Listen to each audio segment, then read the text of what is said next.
world is in pain.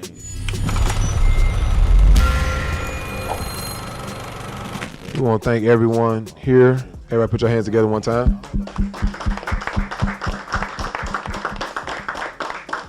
For everyone tuning in, this is our second episode of our prison town hall. I would not be remiss without thanking the administration for allowing us to do this, to keep doing this on. For anyone that's tuning in that have not seen this, or for the new man that's participating, quickly before we jump into it, this prison town hall was birthed based on things we see go on in prison that make it outside, and the other things that go on in prison that don't make it outside. And what I'm speaking to, far as violence and far as rehabilitation, anything negative in prison, it always make it outside. Anything positive, it never makes it. So we got a room comprised of men in their different stages, in different years, and what they done in prison is gonna speak towards rehabilitation and reentry. So before we get started, let me read this opening to you all for anyone that's tuned in that have not seen no episode. The first step in preparing for a parole hearing or requesting exonerations, pardons, reprieve, or commutation is to familiarize yourself with the parole board's criteria. Thus, this topic, we intend to highlight 6 main factors that the Board of Parole consider when determining whether or not to grant someone parole. Of these 6 factors, we will have select individuals, that's all the men around of us, that meets the requirements of the section to give us a clear picture of what this criteria looks like in practice. Today's conversations is with the intentions to allow the public an inside view of the criteria that the parole board is using to grant and or recommend inmates a second chance at their freedom. In addition, we also intend to expose the hypocrisy of this same criteria by showing and proving that there are prisoners that currently meet the parole board's decision-making criteria. However, they are being denied for a numerous of unjustified and unexplained excuses. So today, I'm your moderator. My name is Danny Holmes. I'm from Milwaukee, Wisconsin, but I call my charge in Murfreesboro, Tennessee. And I will be giving the questions to these men to my left and right. But before we go any further, I would like for them to individually introduce themselves to you. So when they do speak, you'll be familiar who they are, where they're from, and what their names. We'll go to my right first. Good afternoon. My name is Marcus Malone. I'm from Memphis, Tennessee. 26 years old. I've been gone a little bit over 8 years, and it was November 2016. I guess I'm gonna pass it over to my brother, Donald. Good evening. How y'all doing? My name is Donald Moore. TDOC number is 277137. I'm from Nashville, Tennessee. I've been gone since I was 17 years old. I'm a juvenile lifer. My name is Detrick Cole. I'm from Mississippi, Ashland. I caught my case in Shelby County. I've been gone for 25 years. Man, it's a blessing to be here, to be able to do this again, to try to raise awareness to what we got going on, and I'm glad my brothers are here to share it with us. Peace and blessings. My name is Reginald Williamson. I'm from New York, New York.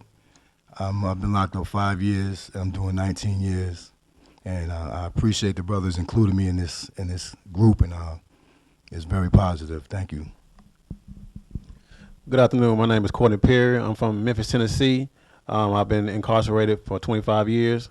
A lot of times we don't get the opportunity to let the public know or people know what we're doing in prison and how we're making or taking steps to rehabilitate ourselves, to reform our lives, and to give back to the community and prepare ourselves and plan for those matters.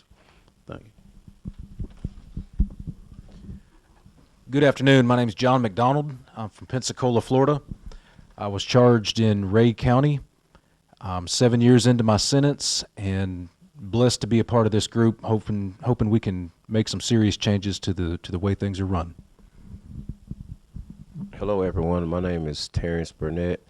I'm 50 years old. I'm currently serving a life sentence without parole, and this platform right here is the avenue that will not only help me obtain my freedom, but for those also that are trying to achieve the same goals.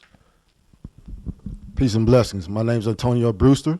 I'm from Clewiston, Florida, West Palm Beach, Florida. I got locked up in Nashville, Tennessee. I'm serving a life sentence without parole, and currently I've been locked up for 30 years Monday. Greetings. My name is Rumor Girls Jr. A lot of fellas know me as Ren, or I'm from a small city south of Knoxville called Alcoa. I've been incarcerated since the age of 16. I'm now 35. I was charged with second-degree murder, and I got 40 years. Thank you. Well, that was good. Everybody put their hand together for everybody. Well, as you see, we are diverse. We've seen New York, we've seen Mississippi, Wisconsin, Tennessee, Florida. The men in this group make up different faces and different forms of rehabilitation and reentry. Before we get started with our questions, we have a mission statement that each episode we intend to read this because we want you all to be clear and everyone participating to be clear of what our intentions are. The mission statement for this prison town hall reads as: the intentions of this prison town hall is to expose the false stereotypes that has the world believing that all prisons are unchangeable. We intend to accomplish this by proving true rehabilitation of current prisoners through the reform of their lives while simultaneously showing that they are ready to re-enter society if granted another chance. The foundation of this town hall will be rooted under two main talking points: reform and re-entry. The Merriam-Webster dictionary defines the following: reform, improvement or correction of what is corrupt or defective. Re-entry, a second chance or a new entry. Finally, we intend to prove reform based on the guidelines of the Tennessee Department of Correction, the Parole Board, and the governor's commutation requirement of rehabilitation. Furthermore, we also intend to prove that we are not only ready to re-enter society, but also that we will be law-abiding citizens and a positive contributor to our communities. That's our mission statement, and today's topic is on the actual parole board decision-making criteria. For anyone that's watching this that's not familiar, when a prisoner in the Tennessee Department of Correction goes up or is ready to go home, there is a board comprised of different men and women, and they are the ones that decide based on their criteria if this person, me, you, meet their requirements to give us another chance. Now, a lot of us prisoners have not familiarized ourselves with these requirements. We just go up in front of them. We think, hey, we have good institutional behavior, we'll get out. We think if we just do the programs, we'll get out. However, though, there are main factors that the parole board consider in order to let us out. So all these topping points today, based on these men's responses, will hit each one of the main 6 factors. So let's kick this thing off real quick. First question. Oh, one more thing. For everyone watching, we're going to jump between reform and reentry. So the first question will be towards reform. The second will be towards reentry. And we'll go all the way down to the end. All right, first question. Based on the Tennessee parole criteria, one section says average time served. Now, average time served speaks towards an individual having a prison sentence and how much time he have, and they calculate it based on everyone else that had that time before them. So if it's 6 people in this room and they all had an aggravated robbery, they average up how much time they did, and they calculated that to say that, well, you went up before me and you got the average amount of time, so you check yes as far as letting them go. Today, Mr. Moore over here is going to speak to it. So, Mr. Moore, question for you, average time served. In your own words, explain what are the requirements of this specific section and how or what have you done within your time of incarceration to meet the above requirements. All right. So I'm going to read off of this paper right here. It says average time served. Parole eligibility is based on how long you serve compared to others with similar sentences. The hearing officials will look at the average time served for the most serious offense that you are being given parole consideration for.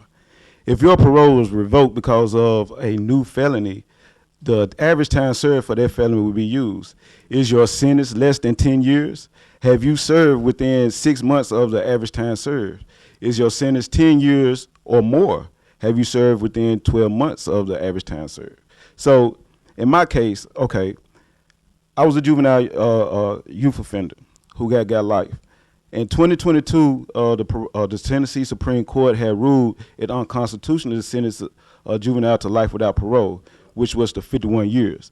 Okay, so they had went back to the 1989 Sentence Reform Act and sentenced us between, the minimum time served is between 25 to 36 years. Okay, in my instance, I've been gone, at the time in 2023, I went up for parole. Okay, at that time, I was 27 years in. The average time served, like I said, 25 years.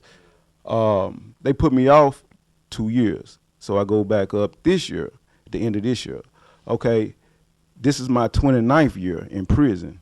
So within my time, I've completed classes such as Thinking for a Change, Social Networking, Coping Skills, Cognitive Behavior, Unlock Your Thinking, Partners in Parenting, Getting Motivated to Change, Victims Impact, Life Skills, Reducing Angry Feelings, just to name a few. And then I took classes. I got my barber skills, dog training, commercial cleaning, brick masonry, culinary arts, welding, maintenance. Thank you, bro. Maintenance, electrician, plumbing, paralegal, paralegal and legal assistant, horticulture, mentorship, mental health assistant, and managing skills, just to name a few of many.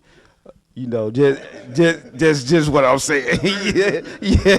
But okay, so the average time served, hey, we got to do that and keep in mind that these are the necessary things that we have to do to make parole, even get parole consideration. Thank you.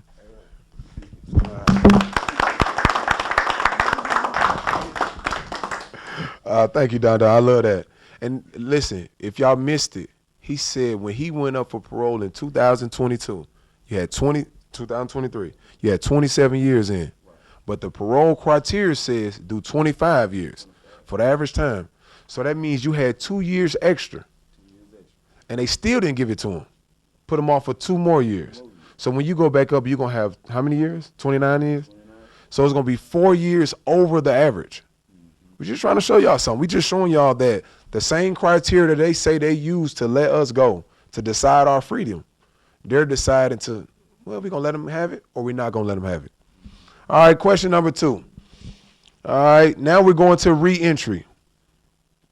Okay, so far as reentry with us going home, the parole board expect us to put together a home plan, a job plan, things far as going home. So one of the criteria on one of the sections talk about parole plan and release conditionings and planning. So today we're going to talk to John McDonald, and we're going to talk about what would be his plans if he was granted parole, reprieve, exoneration, or commutation. Question for you, John McDonald. In your own words, explain what are the requirements of this specific section and how and what have you done within your time incarcerated to meet the requirements? Thank you. Thank you for the question. That's an important question, an important point for all of us. I look at it as when I first got here, it took me a minute to wake up to my situation. But once I got on board, once I figured out that my new life doesn't start on release, it starts day one here. To prepare for that life, I had to make a choice whether to spend time here just to do the time or to do the time, whatever I need to do, but make a difference while I'm here. I have to do this time, but watch what I'm going to do with this time. I look forward to when I get released, when I'm blessed for an early release is what I'm hoping for. I plan on hitting the road running. I've planned since pretty much day one here, what programs can I do, just like Don was talking about. Everything I can get, classes, jobs, programs to start my new life on day one here. I've got quite a list, also not quite as much as you, but like I said, I'm 7 years into my sentence, and some things move a little slower, but I've got jobs like grievance clerk, I've dog training also, the inmate observer program where we help assist other inmates here that are having suicidal tendencies. We watch, monitor them, talk to them a little bit, try to get them out of their situation. Also, I'm a tutor here. I help people get their high set degree, diploma, move on. If they didn't get their high school diploma before they came to prison, they can change that here. And I've been a tutor for about a year and seen roughly somewhere between 10 and 20 people change their lives here, because that opens the door up to many other jobs here in prison, and of course outside. When they get out, they can make a future for themselves. But as far as the requirements the parole board is asking for, they want to know that we can leave here and be self-sufficient, that we can like I said, hit the road running and not come back. That's the main point. We can get out there, take care of ourselves, and not come back. So I made that choice from day one. How can I do that? So I planned, of course, they want us to stay out of trouble. They want as few disciplinaries as possible, especially close to our parole dates. They want us to do all the programs we want, all the programs we need to do to make them happy and move on. But I've made that plan to succeed as soon as I hit the road when I get out here. I just need those doors to open and them to get out of my way so I can make a name for myself. Thank you. Man, we need them doors to open right now. All right, we moving along. We bouncing right back up to reform. As we said earlier, we jumping in between two of them. Also, to anyone watching as far as here at Harmon County right now, if you got parole coming up or anything, you need to be planning for that. Find jobs, find halfway houses, find these things, because when you do go up for parole, commutation, exoneration, any of these things that require you sitting before them, like, you want to have your ducks in a row. The same way John McDonald saying he ready to hit the pavement running right now. Jobs, this lined up, going to this place, living this place, these different things. So just want to encourage you on that. Okay, third question. We're moving right along. The parole board criteria has a third section.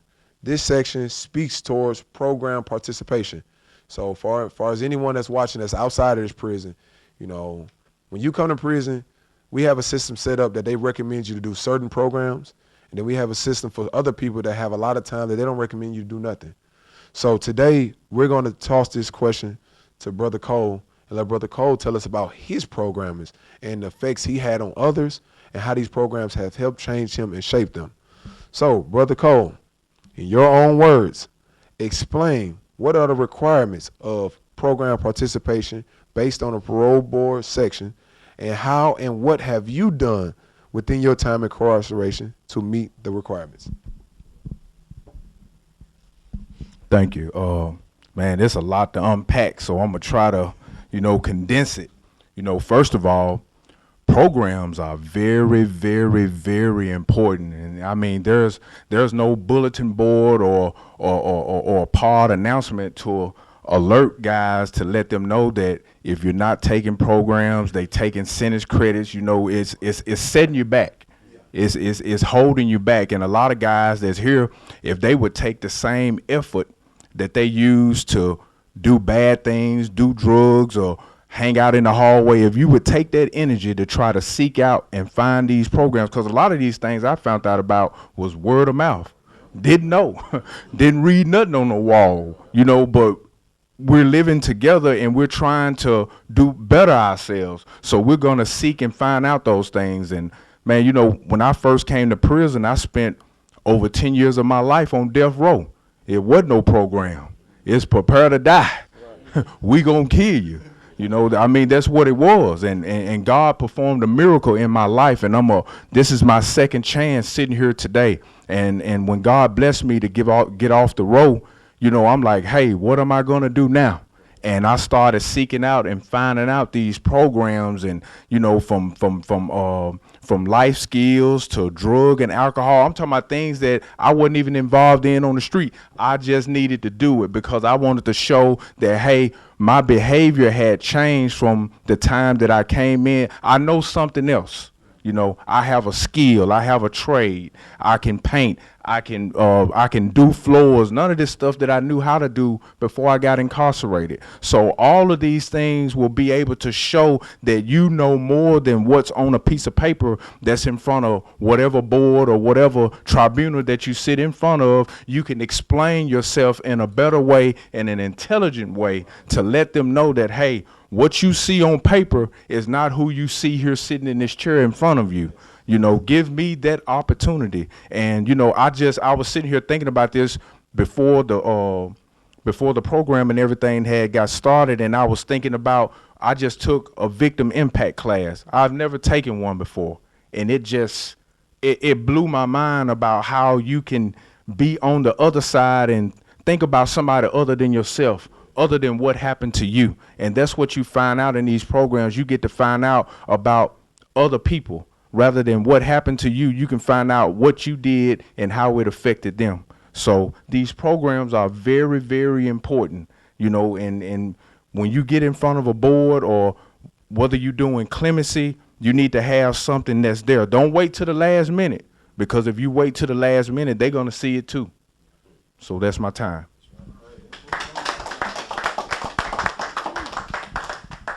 Programs are important, y'all. Programs, not only your programs, but what you're doing in prison. You know, sometimes we downplay our jobs. We say they insignificant. But if you never wax the flow, you never use the buffer, you're a commercial cleaner. They got jobs for that out there. And the parole board need to know that. If you've been painting, Cole taught me how to paint. I ain't never painted a day in my life. I'm talking about, probably the only thing I ever painted was something in kindergarten on a piece of paper. Yeah, them businesses right there. Those are productive things that we could do in society, vice versa the other things that we was doing before we came. But they need to know this. So for anyone watching it, whether you're back in the cell or at a different prison, take the programs. I don't care if you got life. Cole said he was on the row, death row, sentenced to die. Now he a free man in prison and don't have to take no programs, and he take them. He just took Victims Impact. He didn't tell you about the parenting class that we just took. We walk around with a Barbie doll for 3 whole weeks. I'm serious. But that's the things and the steps that they taught us that we took the initiative to do. And other men that you see in this room to my left and right have the same story. And you all that's watching this, whether it be at this prison or another prison, we encourage you to do it too, because we want to leave these parole boards and probation people with no excuses, but to give us a chance to go back home to our families and our loved ones. Moving on. Now we back to reentry. Question 4.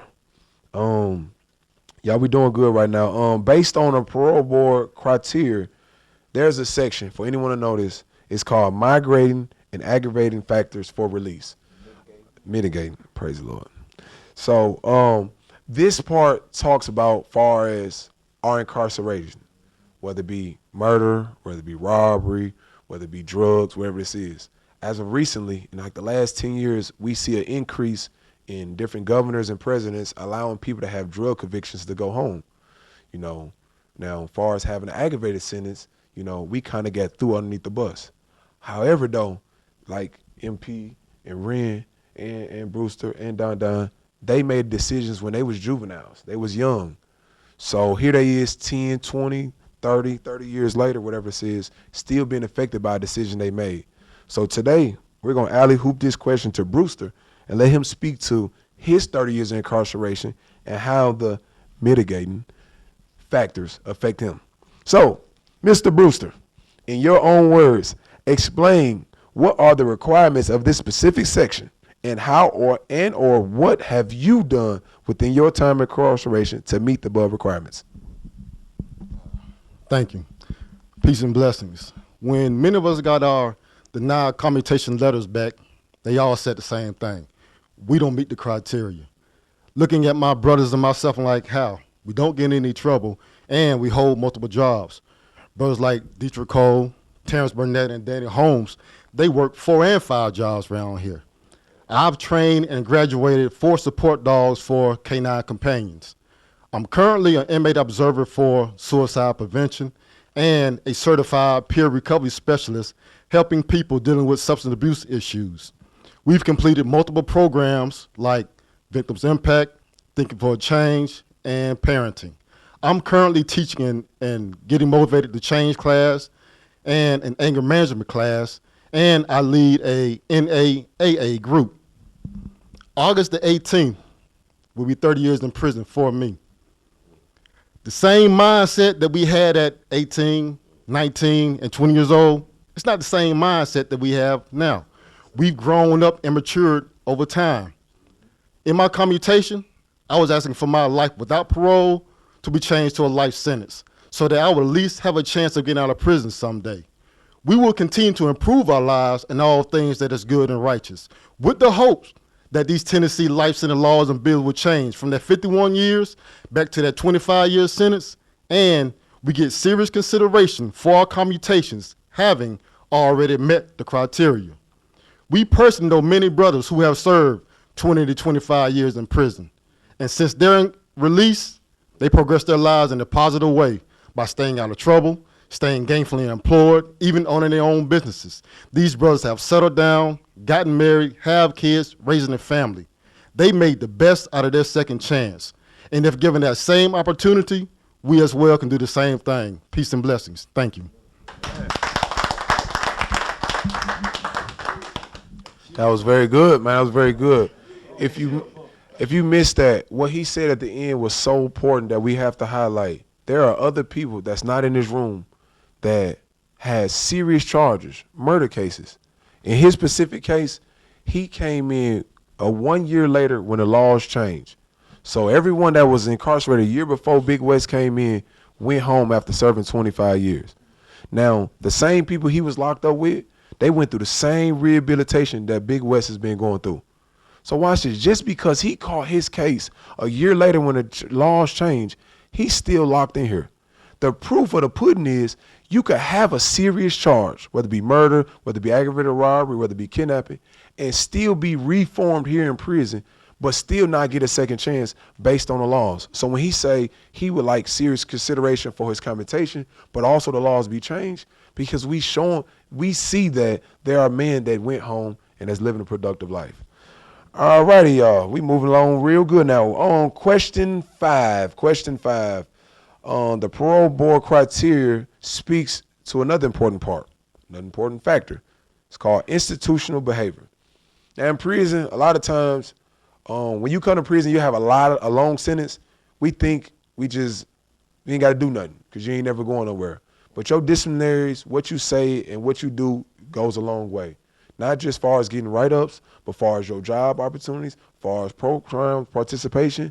Like when Cole was speaking, a lot of these programs we don't know about it. We get it word of mouth. And based on our character and our judgment, that these programs, staff see us and they say, we're going to open up a spot for you.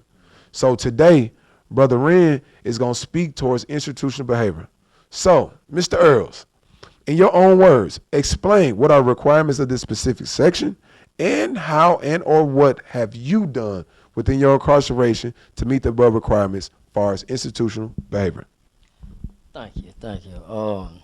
When it comes to institutional behavior, I came into the system at a young age, 16, a juvenile. So, with all that time, 40 years, I didn't really look at behavior too much. I was just going with whatever goes. When you come to prison, I'm young, I'm impressionable.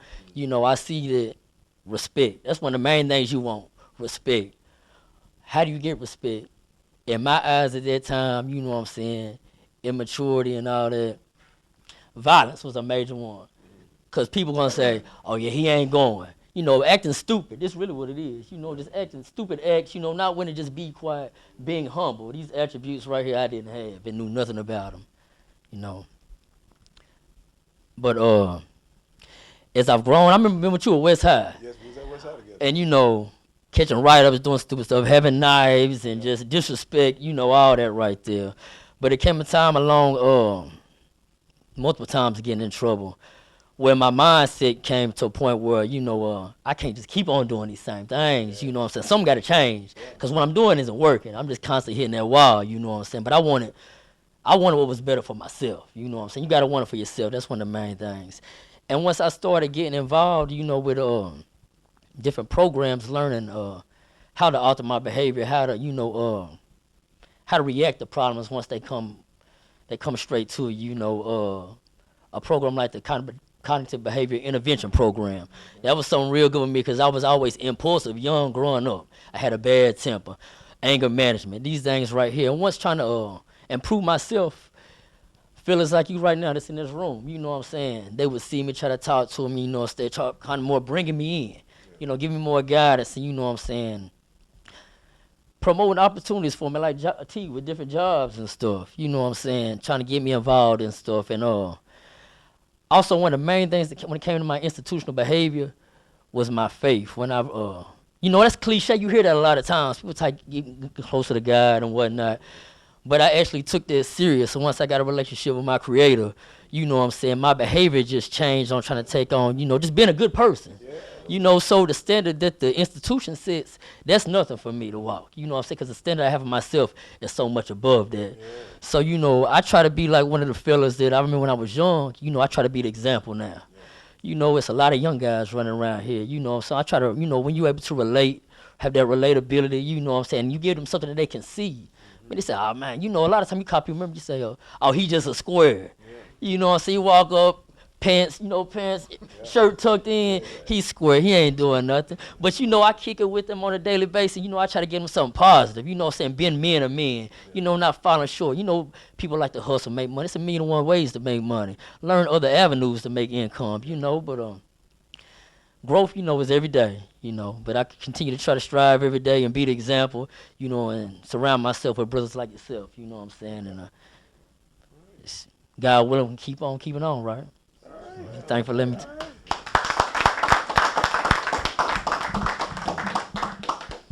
Hey, y'all, man, institutional behavior important. What he was referring to, me and him was at West High 15 years ago. We both was young and retarded. Walk around with big knives, stabbing, gang banging, thugging. And I don't say that to glorify that. I say that like, you can be changed. I ain't had a write-up now since 2014. Back then, I was on Close, Max, Supermax, SMU, assault on inmates, assault on staff.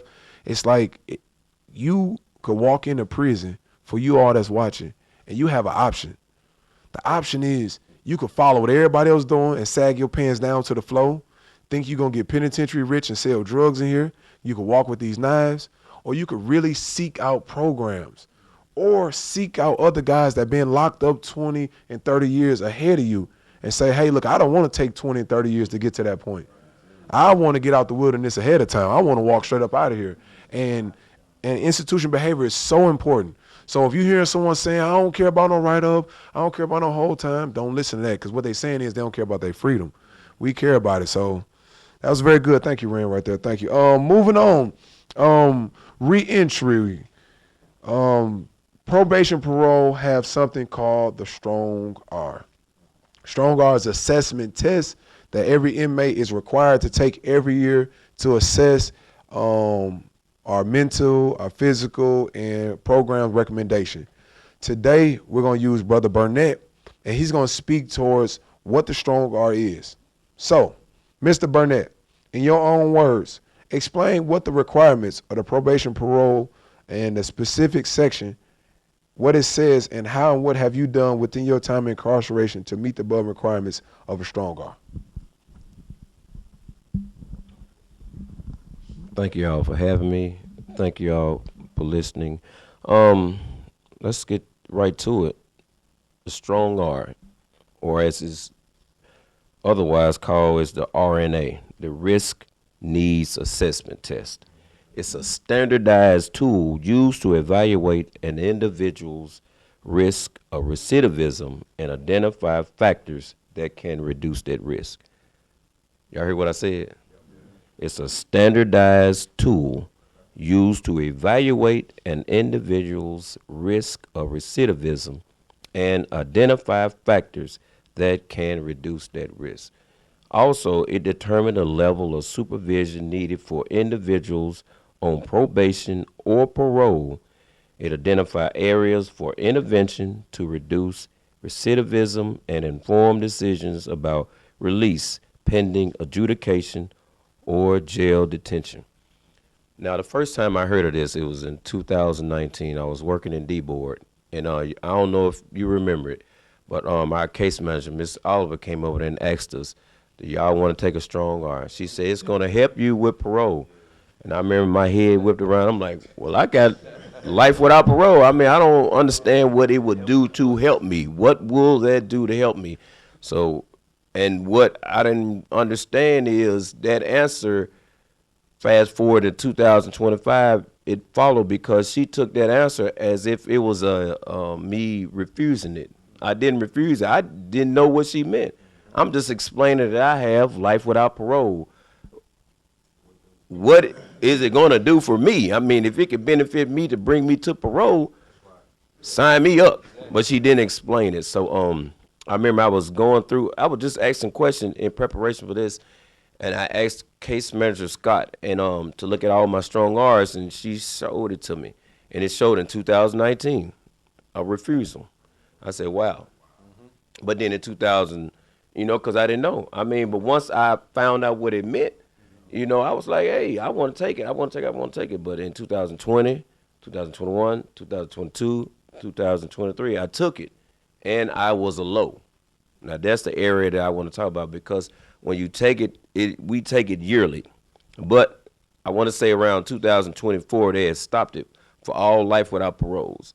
They said we were exempt, not knowing, about the law changes. But in 2025, they changed it back because of the very law changes that's going on around here, because they can't dictate what God is going to do, man. And God is blessing us in so many shape, ways, and fashions. So it's taken yearly. Now everybody have to take it regardless of what kind of sentence that you have, because of these, there's always the changes in the system. At this strong arm, the case manager, we're pulled in there and they ask us questions about the crime, and that's what it's all about. Victims impact, like the brother was speaking about. All of us that took this class, man, we can't act as if this never happened. We have to face it, accept everything that happened to it, and show forth the rehabilitation that's needed, man.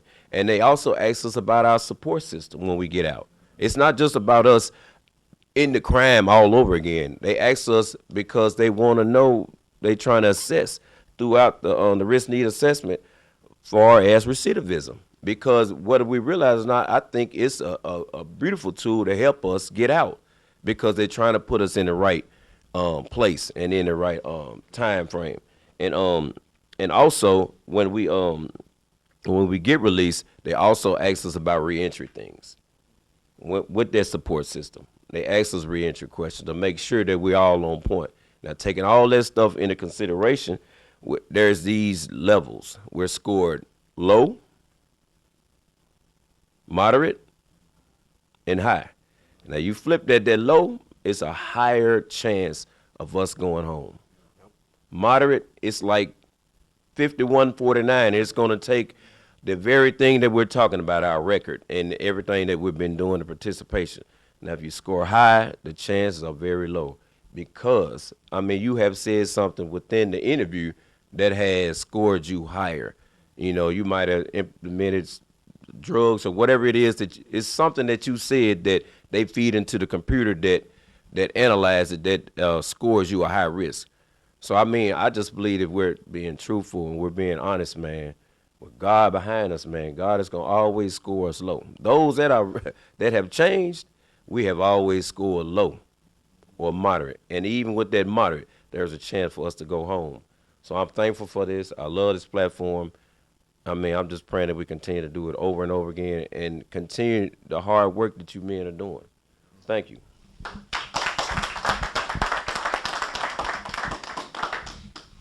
All right, that was good right there. Strong guard, strong guard. So if you took anything from that, take your strong guard. Ain't they taking program credits or sentencing? Yeah, it just went in effect. They taking it. So if you don't take it, they gon' exactly. All right. So we got two more questions and we'll be up out of here. We'll wrap it up with a closing statement. For the last final two questions, CP. Courtney Perry, you will take us with this. Based on all that we heard today, based on everything with the reform and with the reentry, with your sentence, why do you feel, with your sentence, why do you feel you deserve a second chance?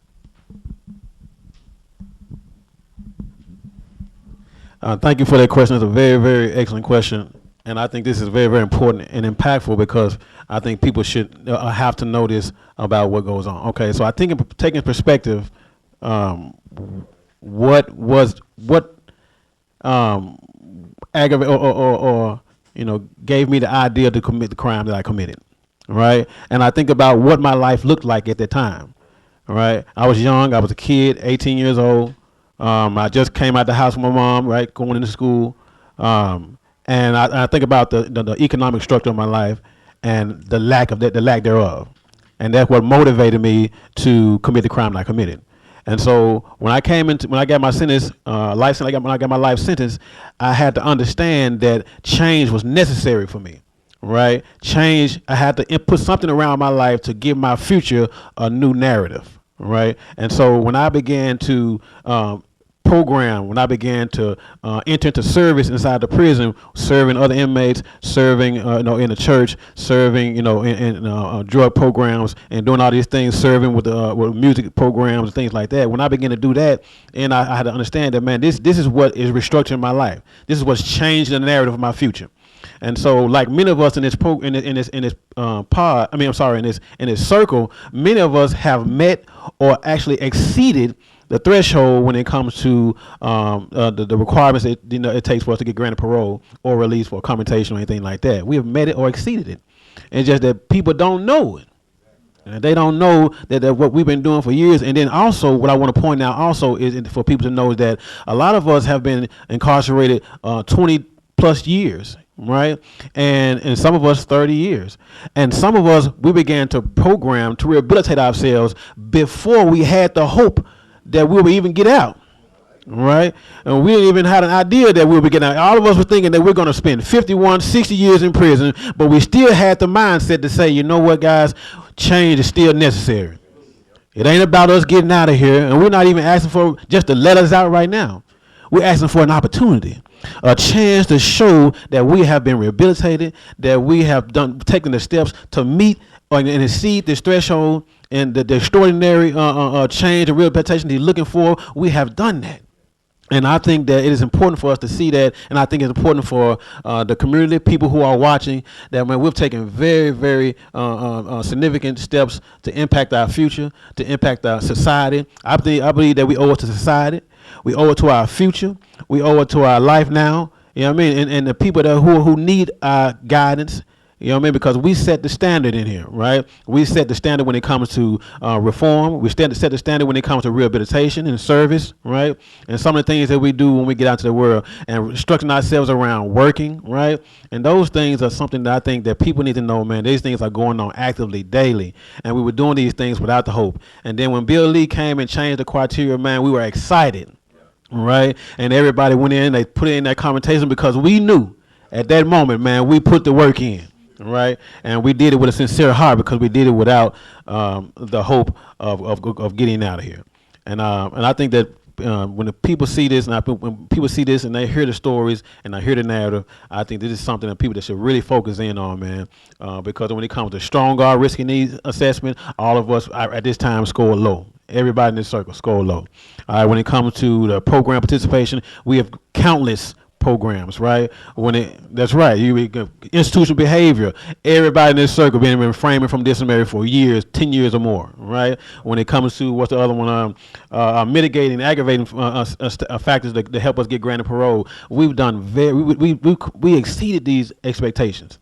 And I think that when we get to the point where people can really put an eye on us in this institution, I think that will be able to change the narrative of the idea of what's going on inside of prison. Thank y'all for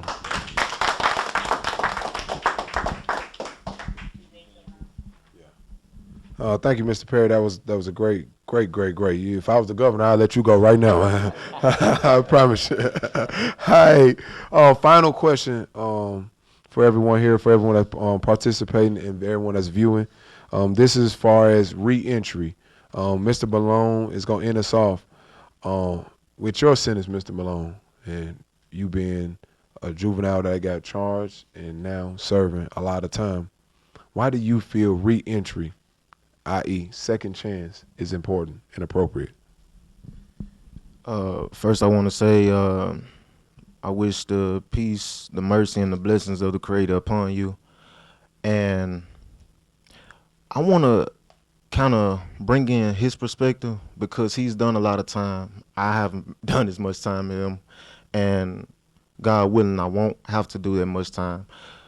I've done, as I mentioned before, almost 9 years, and I've been sentenced to 133 years. Now, right now, I'm in the stage of post-conviction. I was confused. I was confused when I first got incarcerated because I tried to do the right thing. And I got caught up in the situation. I'm like, God, how, why? And I was baffled. And it's like, since I've been incarcerated, God has been endowing me with wisdom, understanding, and clarity. It's not just about me being incarcerated. It's what God had to pour into my spirit. It was what God needed me to learn in order so I can make that impact on the world. It was God saying, focus. I need you to do this particular task. I need you to be changing the mind of the youth. I need you to be building that bridge of understanding. I need you to be showing people what it takes or what it means to be compassionate and understanding. I need you to show people what it means to love. I need for you to be that firm individual, but yet and still that God-fearing individual. So a lot of people, like the brother said, oh, I got my shirt tucked in, my pants, he must be lame, he must be a square. No, that's not the case. I'm dignified. You have to understand, you can't serve man, because when you serve man, you be lost. I was trying to serve as a person that cared nothing about me. And it brings me to the surah in the Quran, and it's Surah 16, verse 75, and it said, it's a parable of two men. If you are a slave to God, you'll be free. But if you are a slave to man, you'll be lost because you're constantly torn each and every direction, trying to please everybody else. But when you're pleasing to God, God is the only being that's consistent. He has a set standard.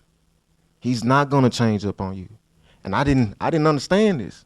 So like I said, it was necessary for God to talk to me, separate me, isolate me from the world, and talk to me, grab my attention. Here, look, let me tell you something. Come here.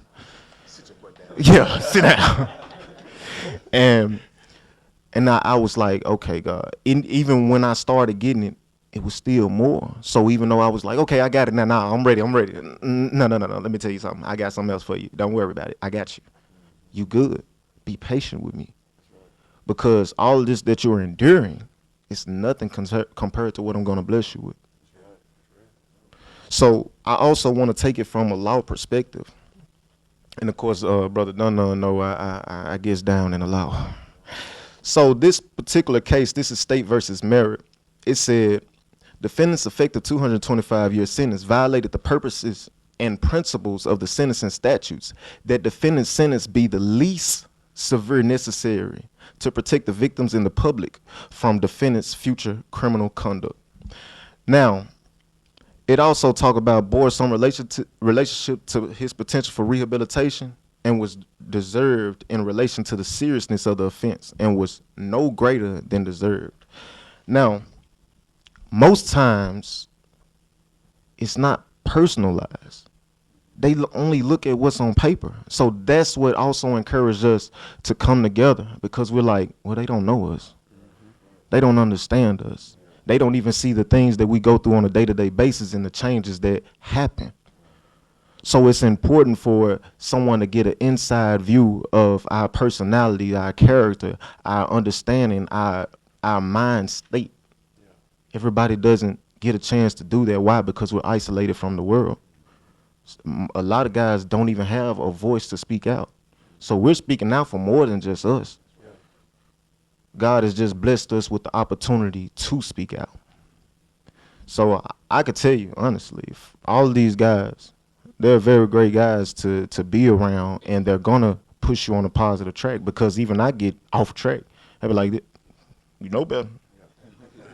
I'll be like this, I got you. But I said to say, I pray that y'all take into consideration of the information and the things that we're providing for y'all and truly take it to heart that we are trying, we are participating in rehabilitation, we are growing. Even with the rehabilitation that we've already experienced, we still are in reform. So I'm gonna pass it back to Brother Danny because I've been kind of long with him.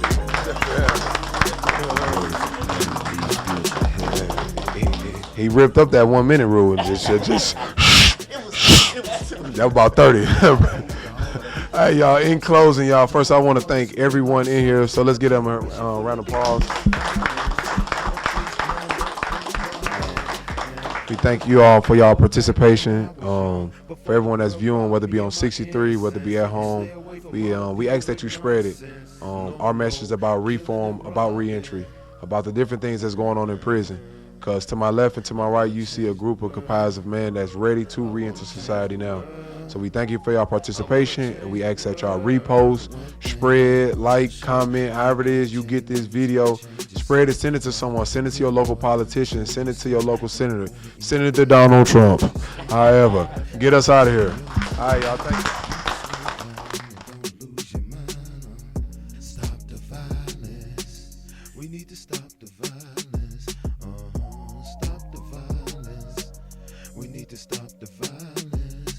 Sleeping on the bunk and waking up with bad news.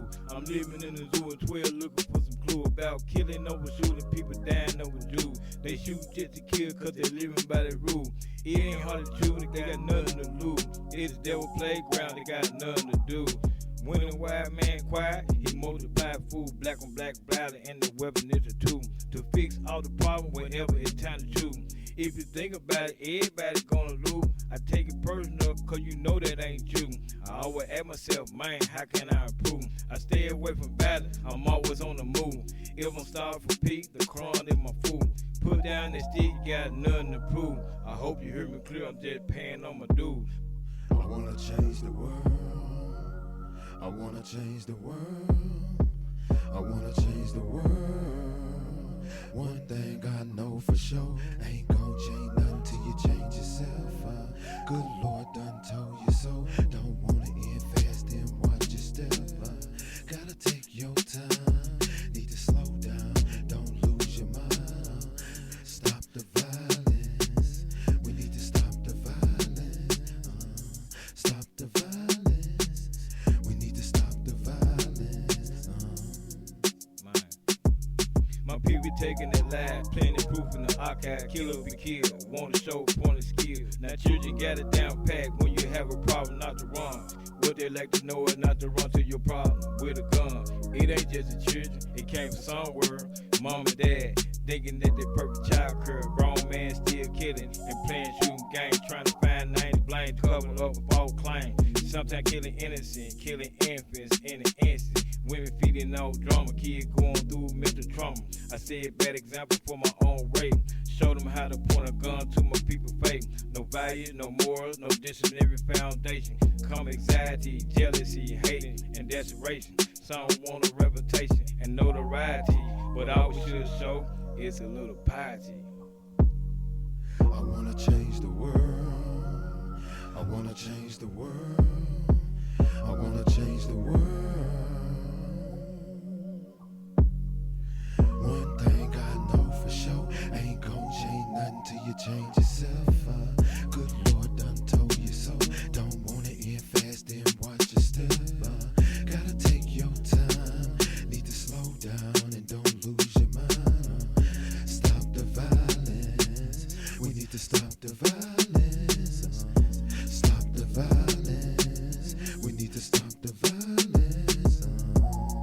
Ignorance is bliss. Sometimes I see it, but knowing is knowledge and knowledge is power, so get with it. Black Lives Matter, they protest, but no one is impressed. When we're killing one another on the streets, hypocrites constantly felling one another on repeat.